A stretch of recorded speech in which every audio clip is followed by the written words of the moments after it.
siendo la primera potencia, pero desplazable poco a poco por China, quien en la tecnología y en el comercio está tomando todos los escenarios internacionales. Por supuesto que Rusia no está atrás y sobre todo en materias de armas nucleares, junto con Estados Unidos tiene las reservas más importantes, los arsenales atómicos. Pero la Unión Europea está buscando su propio destino. Por supuesto que son 27 estados y con 5 millones de kilómetros cuadrados en una absoluta unidad, con una diplomacia única, una moneda única, una economía convergente, también quieren jugar un papel importante en el mundo internacional. De allí que la actitud del presidente Trump, molestando a Europa, ha permitido que Europa siga su propio camino. Ya están buscando sus propias armas, tienen la nuclear con Francia e Inglaterra, frente a las tres potencias, China, Estados Unidos y Rusia, que de armas nucleares, y por supuesto tienen interés en todos los escenarios internacionales. Y allí la importancia de que la geopolítica moderna obliga a la negociación, porque ya no hay un solo poder que impone, sino tienen que negociar cualquier conflicto, cualquier situación que se presente. Incluso en el tema que vimos el fin de semana de los nuevos ataques de Ucrania contra Rusia y todo lo que ha sido la guerra en el Medio Oriente, obliga al derecho internacional humanitario, que es el que rige los conflictos y las guerras y los problemas internos dentro de los países, a una nueva visión, porque no se concebían armas autónomas como las actuales y las guerras serían terribles. Por eso la necesidad del diálogo y la negociación. Incluso vemos con cierto interés cómo el presidente estadounidense Donald Trump y su homólogo chino Xi Jinping probablemente mantengan una conversación telefónica esta semana. Lo dijo la Casa Blanca y también lo han confirmado desde el Medio Oriente y también en el Extremo Oriente, esa reunión de los dos líderes, que sería muy importante porque China tiene una actitud pragmática, no es como en la época de la Unión Soviética de acabar con el enemigo, fue la famosa tesis de la destrucción mutua asegurada. China sabe que tiene que comerciar con los Estados Unidos, que es pragmática y tiene relaciones con el mundo, no importa el origen político, ideológico de los sistemas, y con el poderío económico que tiene y la tecnología puede imponerse sin llegar al conflicto, a la situación de guerra. Por eso, para Estados Unidos también le conviene, porque los productos chinos han invadido el mercado norteamericano y necesitan llegar a acuerdos sin esas tarifas absurdas que Trump quiso imponer al gobierno chino. Además, los chinos tienen una filosofía de espera, de tensión, de prudencia, y se están imponiendo dentro del concepto y el principio de estar presentes en todo el mundo sin conflicto, como en la época comunista de los rusos. Es un comunismo distinto al chino, con permisión o con permiso para que las grandes empresas trabajen y el comercio internacional, incluyendo la reforma constitucional de la propiedad privada. Por eso este diálogo entre Trump y Xi Jinping es tan importante en estos momentos y así la prensa lo dice a nivel internacional. El presidente estadounidense Donald Trump y su homólogo chino Xi Jinping probablemente mantendrán una conversación telefónica esta semana, anunció el lunes la portavoz de la Casa Blanca, Caroline Leavitt, en medio de tensiones comerciales entre ambos países. Puedo confirmar que los dos líderes probablemente hablarán esta semana y, como siempre, cuando hay llamadas de líderes extranjeros, proporcionaremos un informe de esas llamadas.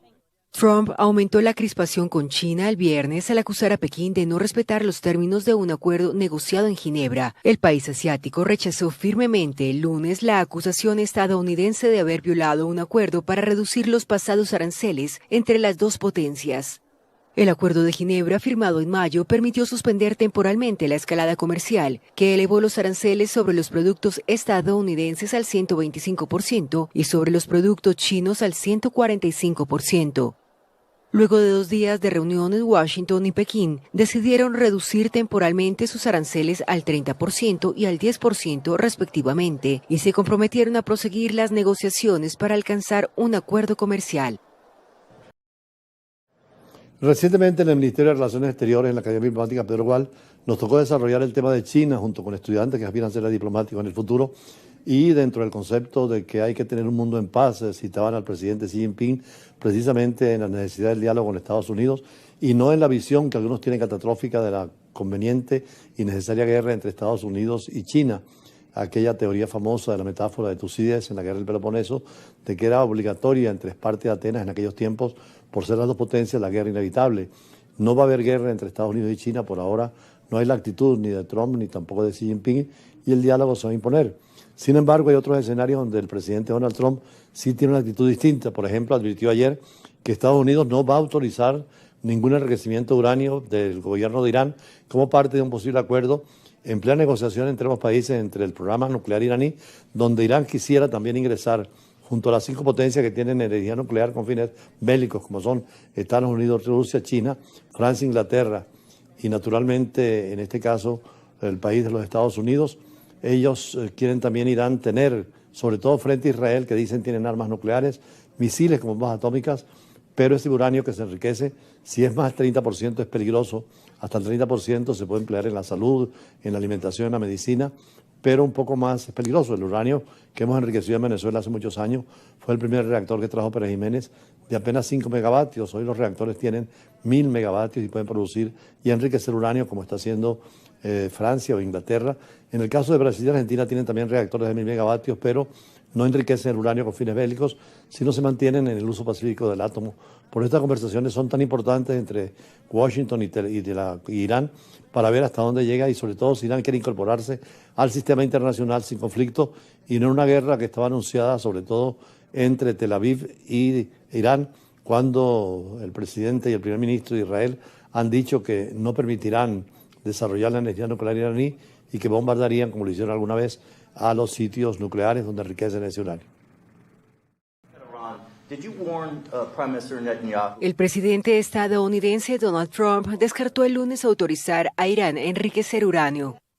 No permitiremos ningún enriquecimiento de uranio como parte de un posible acuerdo, escribió Trump en su red Truth Social, después de que la plataforma de noticias Axios revelara que la última propuesta de los estadounidenses lo autorizara en cantidades limitadas. Estados Unidos e Irán, enfrentados desde hace 4 décadas y sin relaciones diplomáticas, iniciaron negociaciones con la mediación de Omán el 12 de abril. El sábado Irán dijo haber recibido elementos de una propuesta estadounidense al término de 5 rondas de negociaciones y afirmó que responderá a ella. Pero la República Islámica excluyó el lunes cualquier acuerdo nuclear con Estados Unidos que le prive de sus actividades pacíficas de enriquecimiento de uranio e instó a Washington a darle garantías de que retirará las sanciones en su contra. Hasta ahora la parte estadounidense no ha querido aclarar este tema. Queremos garantizar que las sanciones se levanten de manera efectiva y que las acciones pasadas no se repitan. El ministro de Relaciones Exteriores iraní, Abbas Araghchi, se reunió en El Cairo con su homólogo egipcio Badr Abdulati y con el director general del Organismo Internacional de Energía Atómica, el argentino Rafael Grossi. El encuentro tiene lugar al día siguiente de la publicación de un informe de la Agencia de la ONU que muestra que Irán ha intensificado su producción de uranio enriquecido al 60%, un nivel cercano al 90% necesario para la fabricación de armas atómicas.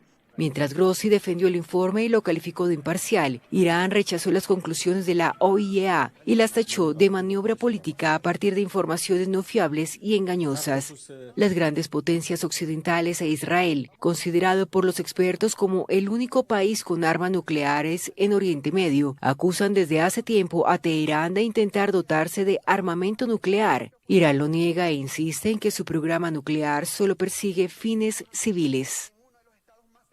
Venezuela es tan rica en materias primas que inclusive tiene uranio, nunca lo hemos explorado ni explotado, aunque hay una estimación de unas 50.000 toneladas de uranio que podrían servir para la industria, sobre todo eléctrica, en Europa. Es una riqueza que en el país está, pero no ha habido un desarrollo de la energía nuclear.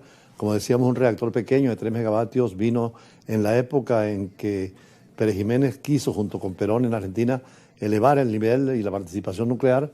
Sin embargo, Argentina tiene ya 3 reactores de 1000 megavatios que producen electricidad y nosotros nos quedamos con ese reactor de 3 megavatios. Pero el uranio tendremos que hacer algo, sobre todo en el comercio internacional, es una materia prima. Inclusive tenemos torio, ahí estados como Cojedes o el Táchira, donde hay muchísimo uranio, o el estado Bolívar. Habrá que hacer una exploración y un equipo y formar sobre todo ingenieros en esta área y especialistas en materia nuclear, inclusive diplomáticos, porque la Organización Internacional de Energía Atómica está en Viena. Fuimos en alguna oportunidad representantes de Venezuela y conocemos de cerca cómo el mundo de la energía nuclear es un mundo importante, pero también tiene la desviación con países como Israel, que tiene armas atómicas, o India y Pakistán al margen de los contextos internacionales, e incluso se habla de Corea del Norte y posiblemente Irán. Son temas que vamos a abordar con nuestro invitado de siempre, los que tenemos acá en la invitación, como el profesor Torres de la Universidad Central de Venezuela y de Santa María. Son temas importantes, el de la guerra y la paz, y sobre todo en esta materia. Y en cuanto al calentamiento global, Precisamente los países quieren dejar el petróleo y el gas, emplear uranio en los reactores para consumir energía. Es una alternativa que se presenta. Sin embargo, tenemos que hacer un análisis en profundidad sobre este tema gravísimo. Vimos como en Suiza, en los Alpes suizos, todo un glaciar se derritió, tuvieron que desalojar a un pueblo pequeño que conocíamos cerca de Zúrich y naturalmente esto plantea el tema de la biodiversidad, de la contaminación de las aguas, de la desaparición de las especies, de la biodiversidad y los grandes retos que desde el Papa hasta una encíclica publicó Francisco en su momento, Laudato Si, hasta Naciones Unidas. Los expertos nos dicen que de seguir calentándose el planeta sería imposible tener la vida sobre el mismo. Y después en las entrevistas, entre ellas con la internacionalista Eloy Torres, para hablar de la agenda climática de hoy. El medio ambiente sigue siendo una preocupación por el calentamiento global y las consecuencias a nivel internacional. Por eso los gobiernos, la sociedad civil y los organismos internacionales insisten en la necesidad de cambiar el modelo energético del consumo de petróleo y gas y carbón hacia energías alternas limpias, porque desde la época de la industrialización hasta hoy ha subido 1.5 grados la temperatura y de seguir como vamos podríamos llegar a 2 o a 2.5, lo cual haría imposible la existencia de la vida sobre la Tierra. Es una preocupación fundamental y por eso el Comité de Expertos advierte de Naciones Unidas de tomar medidas inmediatas. Uno de los grandes problemas es el derretimiento de los grandes glaciares, que además de dar agua dulce mantienen la firmeza y la seguridad a nivel de poblaciones y campos de cultivo. Vimos esta semana que lo que era una espada de Damocles que pendía sobre el pueblo de 9 millones de toneladas de roca en un equilibrio sobre una lámina de hielo milenario. Un trozo en Suiza de cima a Klein Nestrom se ve derrumbado y tanto las piedras como los desechos contenidos por el glaciar parecían casi flotar sobre las calles desiertas y silenciosas del pueblo de Baten. Hoy vemos que ese pueblo Baten ha sido arrasado, aniquilado, destruido, reducido a la nada. Así lo dijo su alcalde Matías Belwald 2 días después. No queda absolutamente nada. En resumen, para Batán es una zona cero. 300 habitantes de la aldea habían sido evacuados una semana antes. Un hombre de 64 años que se creía que vivía en la zona está desaparecido. El colapso nos indica cómo cuando se sepulta un pueblo es de una magnitud casi sin precedentes en los Alpes suizos. Pero en todo el mundo los glaciares se están derritiendo. Ya lo vimos incluso en América Latina. Los glaciares del Ártico, del Antártico, incluso muchos de los glaciares de nuestro continente, incluyendo nuestro Pico Bolívar, donde las nieves también empiezan a derretirse, es una amenaza que está pendiente por la tragedia que puede ocurrir, pero también por la falta de agua dulce. Con ellos, el suelo previamente solidificado por las heladas se erosiona y colapsa, los lagos glaciares se están desbordando y los ríos de hielo congelados durante millones de años se están desintegrando, retrocediendo y cargándose de escombros. Estas estructuras, mezclas de roca y hielo, se comportan de forma impredecible en un mundo en rápido calentamiento, porque al colapsar liberan torrentes de agua, roca y hielo que arrasa con todo a su paso. Es la preocupación también en los grandes glaciares del Asia, los pocos que hay en África y sobre todo los del continente americano. Es importante una política de calentamiento global para evitar que siga ocurriendo esta y otras desgracias a nivel global. Además, la desaparición de las especies, la biodiversidad, el tema de la contaminación del agua y de los bosques, la destrucción de las selvas, todo indica una especie de apocalipsis que ya no sería de carácter armado o militar, sino un apocalipsis donde el hombre haría que su ambiente sea imposible para poder vivir. Por eso la conciencia que tenemos que despertar en las escuelas, en la universidad y a nivel popular de la conservación del ambiente y del mantenimiento de las condiciones para poder seguir existiendo en la vida del hombre en constante armonía con el pensamiento, pero también con la realidad de la naturaleza y particularmente cuidando las especies animales y vegetales. Es una lección que debemos aprender, lo que está ocurriendo en Europa con los glaciares en Suiza y que puede ocurrir también en todo el mundo muy pronto si no frenamos el calentamiento global.